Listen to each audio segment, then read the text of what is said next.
After the murders, the house had lain empty for 2 whole years.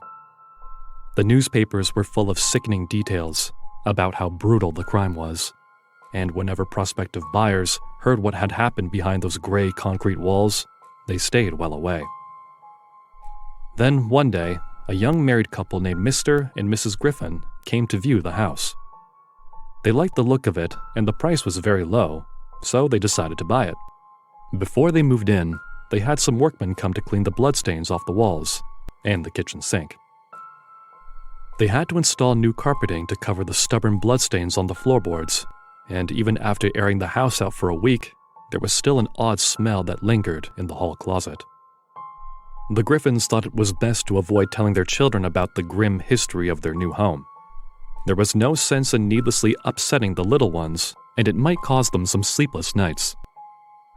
For the first few days after they moved in, things went splendidly well. The children had a party and invited all their friends from school. Mr. and Mrs. Griffin went around and met their new neighbors. It seemed like they were all settling in nicely. One night, as they were getting ready to bed, Mrs. Griffin was in a thoughtful mood. "Did you know that one of Mrs. Bentley's hands was found in the kitchen?" she asked. "Oh," said her husband. "Really?" "Yes, but her fingers were in the dining room." "How ghastly," replied her husband.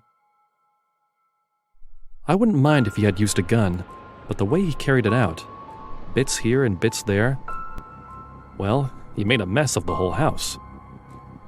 It wasn't all his doing.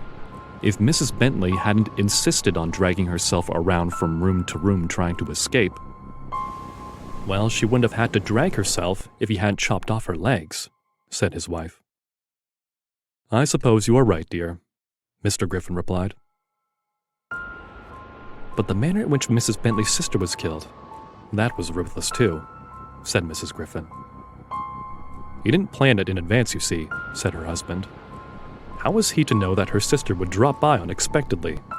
And of course, when the mailman came by to deliver the letters and saw what was going on, obviously he had to go too." "It was rather a mess," said Mrs. Griffin.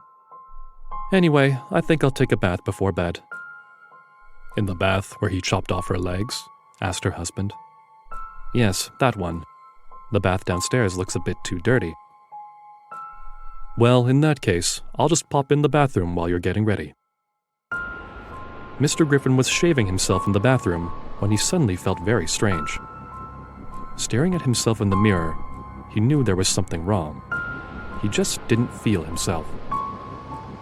And then, as he stared at his reflection, an odd sensation came over him, as if his mind was somehow clouded and he wasn't quite in control of his own actions. He quietly opened the bathroom door, walked silently down the hallway, and tiptoed up the stairs to the attic. When he got there, he opened a small cupboard and saw it sitting there in the corner. He had no idea how, but he knew it would be there. The axe. Mrs. Griffin was sitting in front of her bedroom mirror, putting up her hair, when she noticed her husband come into the room.